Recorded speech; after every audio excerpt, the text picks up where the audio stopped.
On the surface, Fred Hawley is a very average-looking person who does very average things.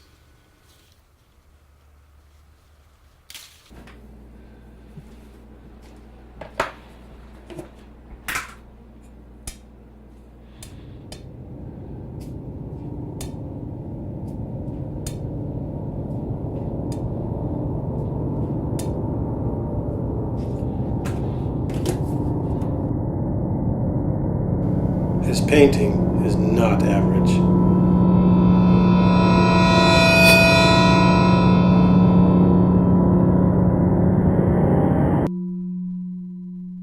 They come from his mind, they come from his imagination, and this is what distinguishes him. That's how, you can't classify him. You can't call him this or that. In fact, it can't be classified. So that he doesn't fit into any ism or movement of contemporary or modern art. It's very different. You can't call him an expressionist. You can't call him a surrealist. You can call him a realist, although he's a realist with a difference. You can't call him anything in particular. He's Fred Hawley. This is the uniqueness about his work. He's one of a kind. I'm no shaman, but I do think I have a certain sensitivity, a certain cognitive ability to recognize human nature a little deeper than most other people, and that's what gives my painting energy and steam. Well, we're a very complicated species, and our motives are always of a varied nature, and the way we turn out is based on our reactions and actions. We begin to look like what we are.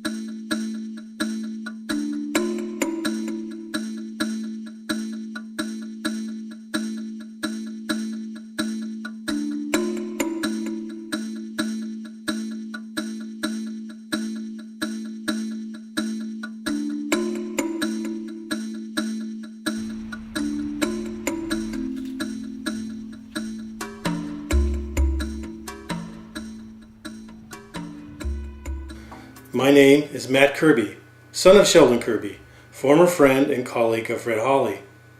I've known Fred my whole life and have always been fascinated by his work. I decided to finally make this documentary and show the rest of the world Fred Hawley and his amazing art.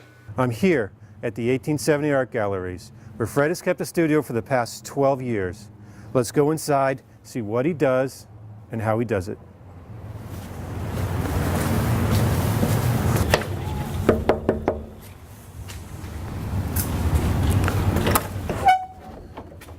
Hey, Fred. Good, sir. Thank you.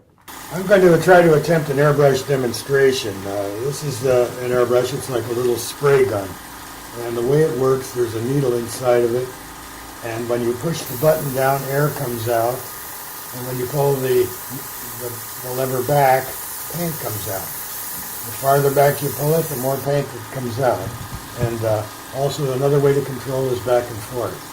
Now, when I do a demonstration, or a painting for that matter, I start out with a gesture drawing. A gesture drawing is a kind of elegant scribble. And I'll start out with a big movement like that. This is the first shape I put in there. I never know who's going to show up usually, although in a demonstration I have a fantasy character that I call Armando Cavici, who is one of my stock heads. And who is Armando Cavici? He's a former grade school classmate of mine, and I never forgot his name. I loved his name, probably because I always wanted to be Italian, and I can't, unfortunately. But this is what I call the primary shape of the image, and now I'm going to get a little more elaborate. You notice how lightly I'm doing this, because with airbrush, if you make a mistake, it takes a long time to overcome it. What's the similarity, or how does it feel compared to a pencil or a pen? Or is there that, because you don't have connection, but that's right. Well, a friend of mine called it the perfect voyeur's medium. You never touch the canvas. And it is that. I was offended at first, and I thought, my God, he's right, you know.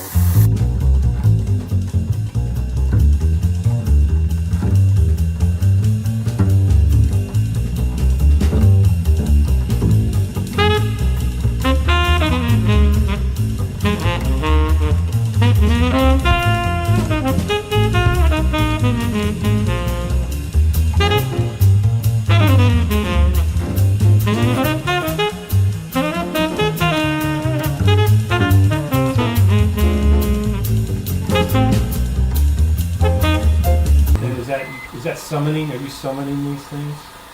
No, I'm reacting to them.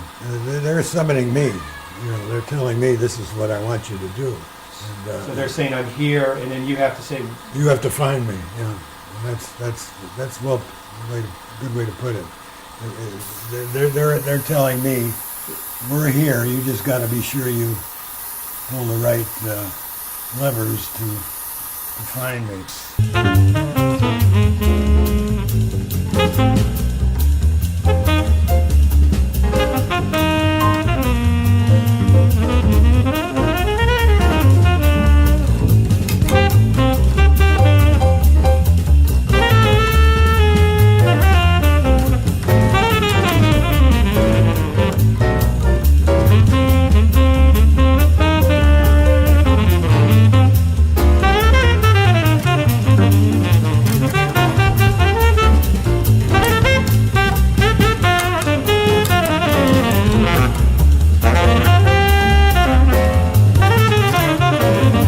This is where it gets to be a lot of fun because things start presenting themselves that you hadn't expected.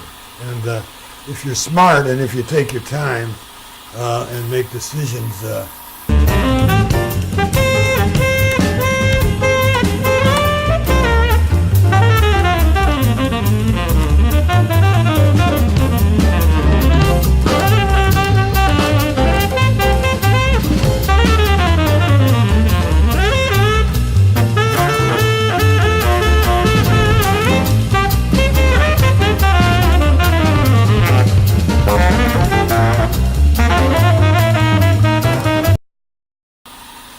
anyway, I think this is pretty much where we want to take this. Now, as it dries, I can come back in and gradually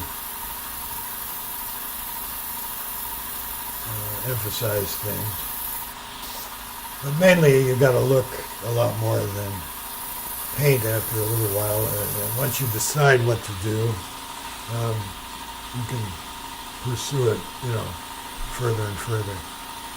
So that's pretty much about the demonstration. That is amazing, Fred. Well, I'd like to thank you on behalf of the planet Earth and the human race for providing that for thank everybody. you, Matthew. Stretch the canvas. Boom, boom, boom. Paint on the canvas. Boom, boom, boom.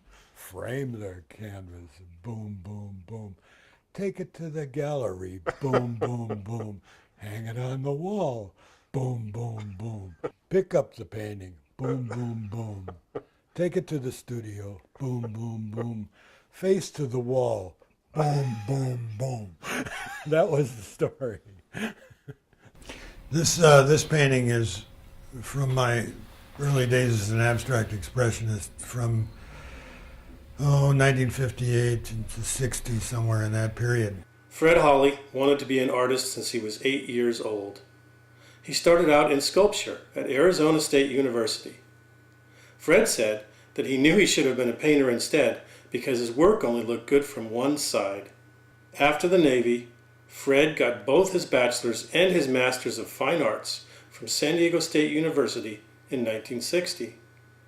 During this time, abstract expressionism reigned supreme. His big break came after he got a job teaching at the Art Center in La Jolla. In the 50s and 60s, the Art Center was a veritable West Coast Bauhaus. It was multidisciplinary, collegial, and stressed the importance of self-development. At the Art Center, he was afforded the luxury of being able to continue his own artistic development at the same time as he guided many art students on their own. Abstract expressionism was an approach to art related almost totally to intuition, and you would manipulate the paint and make the brush strokes and the paint part of the living substance of the ultimate effect of the painting. This is called Hop, Skip, Jump, and it's a title based on nothing except that that's the impression I got of what to call it at the time.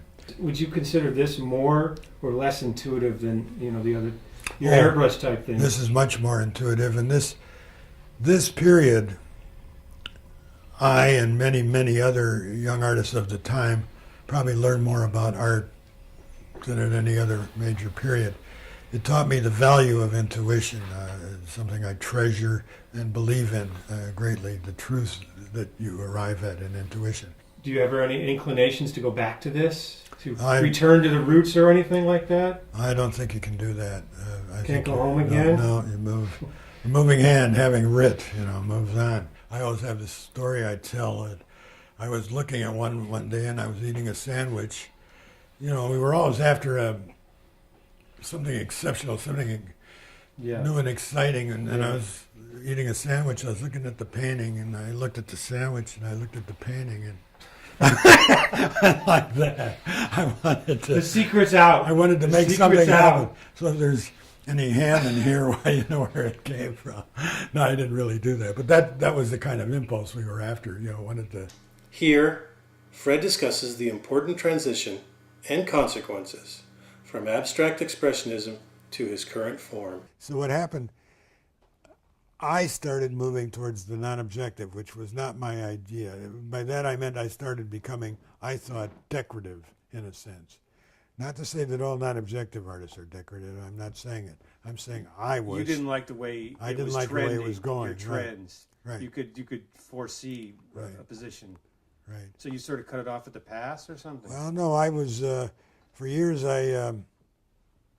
we would all visit a little hole-in-the-wall bar called the El Sombrero after classes, and whilst there I would do little scribble, cartoonish type drawings on napkins, just subconsciously while conversation was going on. Yeah.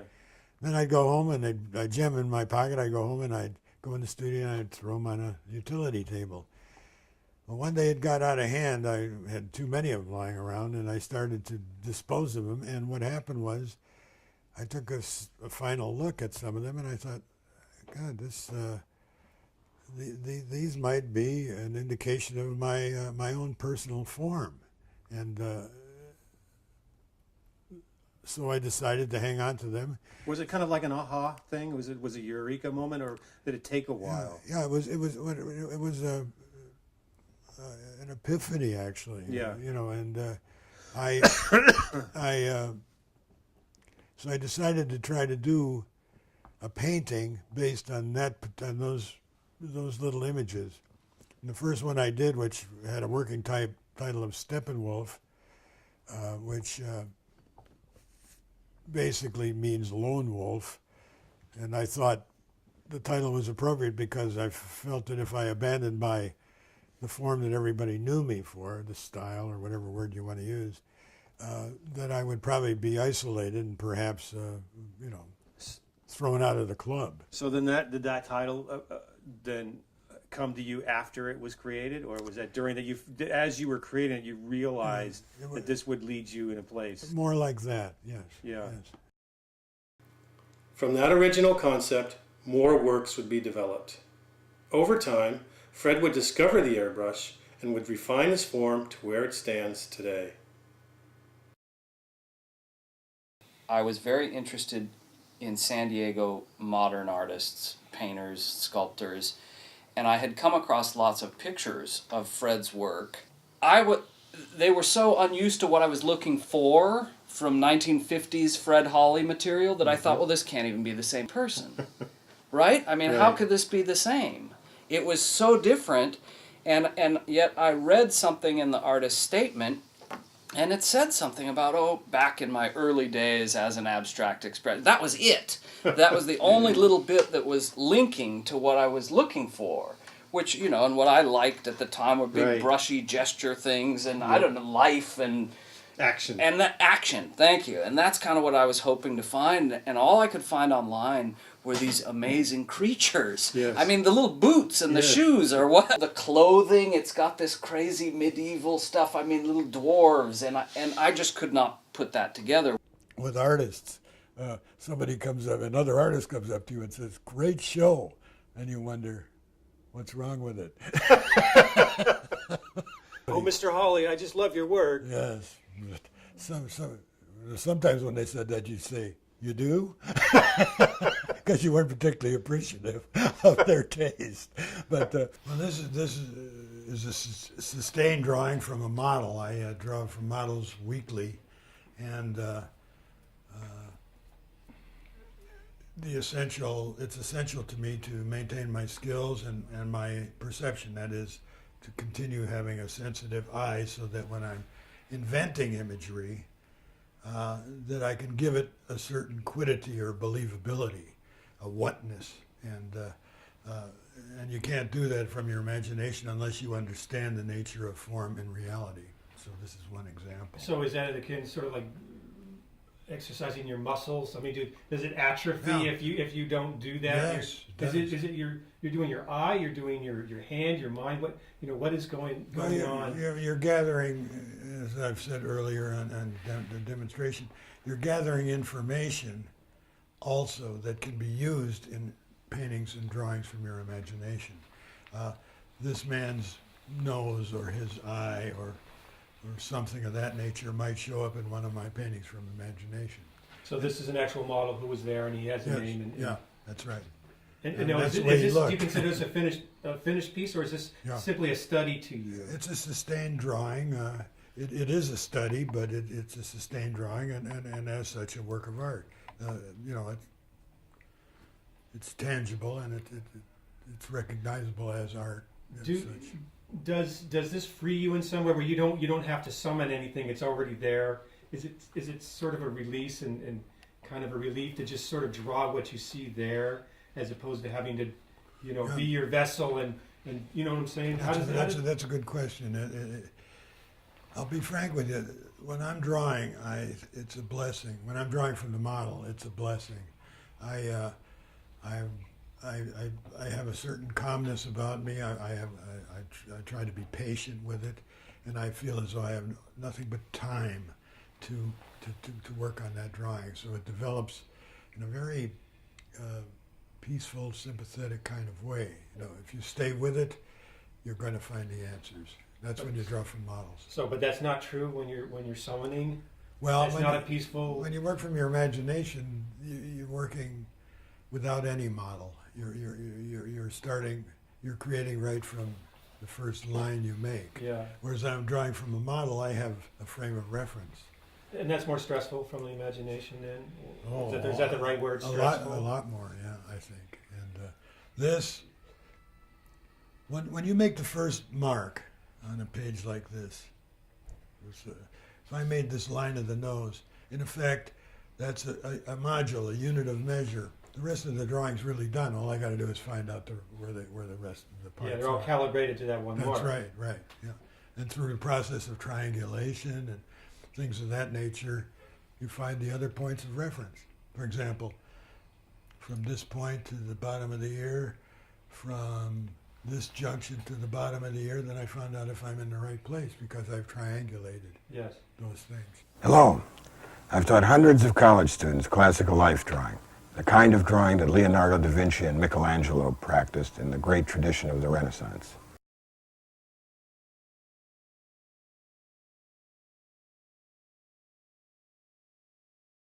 The way that Fred taught was very specific, but it was also quite vague in just exactly the right way. In other words, he told you what you needed to hear. He was very economical. It was very good. He didn't guide you to doing something in some way that was precise in concept, but it was never controlling in such a way as to produce a certain type of outcome necessarily. Fred gave us a way of working. It was the sensitivity. For example, Fred could stand at the easel and demonstrate a class lesson and make it so clear and so almost loving that you have to really love doing this. And then later you could stand back and watch him actually on his own follow his own lesson. And it was the manifestation, the ultimate manifestation of a sentient soul striving to express himself. It was just really, really a beautiful thing to watch. And those students that have been in the classroom with me would say the same thing. He said that to a class, consider these things I'm offering you gifts, which you are perfectly free to refuse. Yeah. It took me years to get that one. Years. I finally said, oh yeah. There's an old-fashioned contour exercise, and which is a very, it's sort of point A in drawing. Is a very considered contour study of the subject. Yeah. And I just remember coming in on the first day wondering what was going to happen. He says, okay, sharpen your pencil, place it on the page, and put your eye on the pose, and pull the line very slowly as if your pencil's touching the pose. I mean, it's a very old exercise, but he deliberately framed it in such a way that it was kind of a little bit, he got you doing it before you were kind of ready, and sort of on purpose in a way, so that you didn't have time to get ready and ruin it, because you'd ruin it if you got ready. Drawing was more important than actually the actual painting, that you couldn't really paint unless you knew how to draw. He drummed into us daily that it's all on the line, it's all on the mass, and then that's all without that you can't paint. Here, Fred discusses the psychological basis for his current art. This, he later realized, came about from his previous experiences in the Navy. Many years earlier, I was in the Navy and I was a neuropsychiatric technician, basically a medic, but with that specialty. And I was given an opportunity to do some drawings or paintings they were actually kind of colored drawings for a test that was to just try to discover any problems that the Navy pilots were having when they were operating on aircraft carriers. Certain things were happening that they didn't like. And so these drawings, I called them a narrative Rorschach test. Rorschach test being the inkblot test. And you created these drawings? Yes, yes. And they were pictures that were fairly ambiguous. That is, Open-ended. You could interpret them many ways. People could interpret them, right. Yeah. They showed Navy officers, one leaving a room, one sitting on a table in the same picture, with his head in his hands. Yeah. And this type of thing was shown to the Navy pilots, and they would tell you what they thought was going on in the picture. And a very elegant woman walked in, and I assume she was a patron of the gallery, and she just walked around looking at my stuff silently, and Wanda, the gallery director, asked her, well, what do you think? And the woman said, I'm just trying to figure out which one of these I am. I thought, that's it, bingo, and it made me aware of the relationship of the paintings to people. Yeah. And thanks to that lady, she gave me the clue. Fred calls this process, I think, personified attitudes. Mm-hmm. He can give those individual creatures that he invents, and he's extremely inventive in this process, certain characteristics, in quotes, attitudes, mm-hmm. That make them say what he wants them to say, better than any other artist I've ever seen. I don't know anybody else in the Bay Area can do that. Sure. No, I'm not in touch with art like I used to be, but so I don't know everything that's going on. I've never seen anything close to it. But that's why I say, my God, here's the best kept secret up there, and why hasn't some dealer caught on to that yet? They're more interested in the politics, and maybe what can sell. Well, that's why they're there. What can sell? I can't knock them on that part. What I call what Fred does summoning. He summons these creatures with his it's like a Polaroid that develops, and these creatures just show up. I don't think they just show up. I think he fights for them. And he's What do you mean by fight for He's a fighter in this respect. He wants to make them, bring them to a point where they say or sing something beautiful. So they don't want to at first, and Fred has to sort of manipulate them into doing that? I believe that. He keeps working on them till they get to the point where they're speaking the way he wants them to speak. And that would be the same thing with an abstract painting.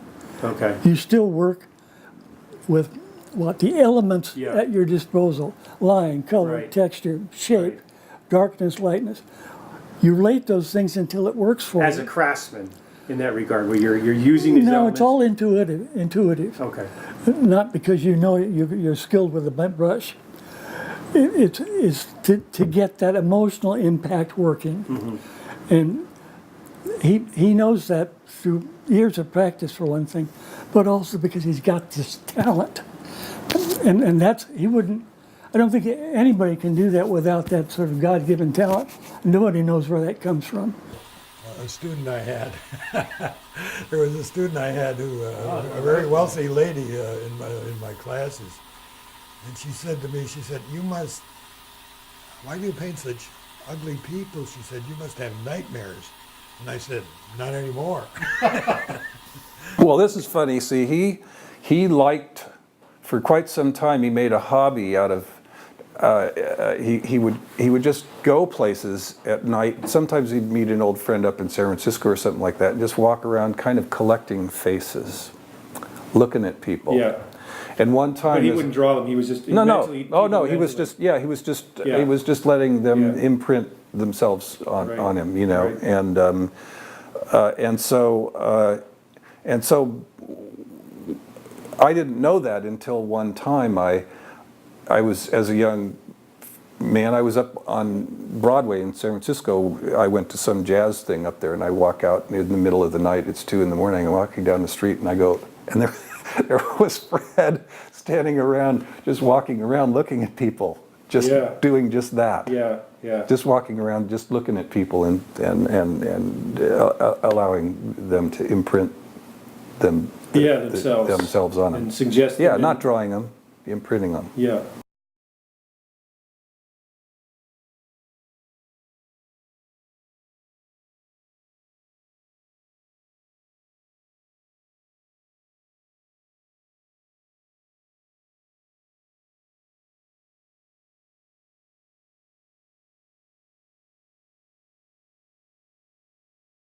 No, I want to be Fred Holly, submerging artist. That's what it is. As opposed to emerging. As opposed to emerging.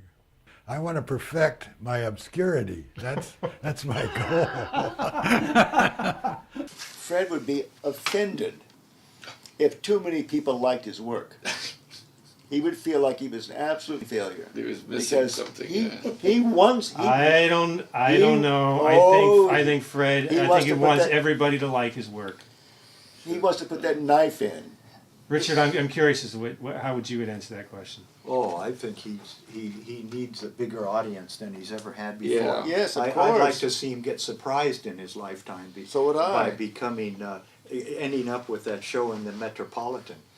And He's a major talent. And I just. Are you surprised? Are you guys all surprised that he's not bigger? I mean, that, I mean, mean, there are given millions of and- artists. well, There's yeah. just so many artists. I mean, and it's all time and fate. you know? or is it all marketing? Quote. Yeah, Well, it it's has all nothing of- to do with it's all- quality, as far as I'm You've got to concerned. go out there and do the hustle Yeah. too. You got to network and. Fred is not meet going to go people. out there and do the hustle. Yeah, No, I know. no, I feel, I've got this sense from Fred that he's decided to make these amazing objects, the paintings that he feels are really people are not going to be comfortable with. Who's going to hang them on the Yeah. wall? Buy a Holly, So- get a roommate. Right, the right. roommate that you don't want. Right, and yet I mean, it's a paradox. It's like any of us. So part of Fred's, I think, what he transmits is this sense that he's taken a road where commercial, success is not part of what he's decided. No, he's definitely not an average Joe kind of person. But I don't know what normal is. Yeah. How can you define normal? Right. That in itself is an abstraction. He does not have, I said, if you want to be rich, have your finger on the pulse of the average person. Well, that's not where his finger is. And does it quote real artists? They're too busy about making their art to worry about what they're called? Well, I think there are artists of all ranges. Some are hacks, some do kitsch art, some do highly saleable art. That is, in other words, the pulse of the public is what motivates them. Others are, like myself, who follows his nose. I do what my muse tells me to do. And, Yeah. And sales are fortunately not that important to me because I have other means of income. So you don't wish it would have been different somehow, that you would have done something different, or that do you wish that society was different, that you feel maybe holds your type of endeavor, a higher value or anything like that? Well, given the nature of my art, I chose it, and it's not highly saleable. It's not seductive. It's not a roommate that someone wants to have necessarily. That's right. My motto, buy a holly, gain a roommate, has a certain amount of truth to it, and because when somebody gets one of these, it's in the room with them. He's pointing. That's all. At you right now. Cut! You can't ignore it. As I said, I don't know who said it or did I invent it, but someone once said, I don't care if they love my art or hate my art, just as long as they don't forget it. And hopefully that's... Listen, it's been a blessing. I'm very happy with everything the way it is. I naturally would like to sell art, not so much for the money, but to have it placed, because... They're orphans. Yeah, there is a point in time where I'm going to drop, and then some poor relative is going to wind up having to cope with things of that nature. One does what one can. And is art dead? Is there nowhere to go? Just sort of a plurality now. I think it's at least the great tradition is in jeopardy, because the artists of the contemporary cliche, which is a phrase I like, the contemporary cliche meaning the popular trend at the moment. Is that the same thing as avant-garde? Well, they like to think it is, but or whatever. And basically, the idea there was the artist does not necessarily have to have the capacity or the need to make the art. Having the idea is the important thing. Of course, there's a lot of conceptual art objects out there, but not made by the artist. They have the idea, and then they hire somebody else to do the work. People like me, and here's where the word elitist comes in, they think anybody who has had art training in the traditional sense considers himself an elitist. Yeah. And above it all. And the whole point is, I'm a conceptual artist. It's just that I didn't stop with the idea. I pursued it right to the end. So if you're a conceptual, anybody who has an idea is a conceptual artist. Well, that's the idea. Yeah. Right. I have a word for it. I don't know if you want to use it. What is that? Mind fart. I have no idea where it's going to go. The problem is, as far as the great tradition goes, the art scene related to conceptual art, they have captivated most of the significant international venues for shows, for exhibitions, and so forth, and they fill them with their stuff. They probably have captivated a lot of the major university professorships in art department, so they're going to produce people like themselves, and I don't know what that... They're echoing their own thoughts. It's being reproduced. Well, that's the whole idea of domination, It's you keep your thing in the limelight. So the craft of art, you're worried, is dwindling. Oh, I'm sure it is. There's no sense of feeling, or even in terms of the painting of the thing, there's no sense of touch. It's just almost like mechanical. The way they Not do it. that personal, Yeah, the personal, like the opposite with something like a Van Gogh or Well, something no like that. expression. We're losing the word expression because there isn't any anymore, as such. And they almost ridicule people who want to express themselves. Mm-hmm. The Tin Man from Wizard of Oz. Put it on, Fred. Oil can. Come on, I want to see it. I want to just for plus. Come on. Remember when he Yeah. hadn't been oil? Yeah.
My confidence level is never at stake. I'm fully committed to this, and nothing can stop me from doing it until I decease, Only God can stop you from it. And many people wonder why he hasn't. Well, good day, everybody.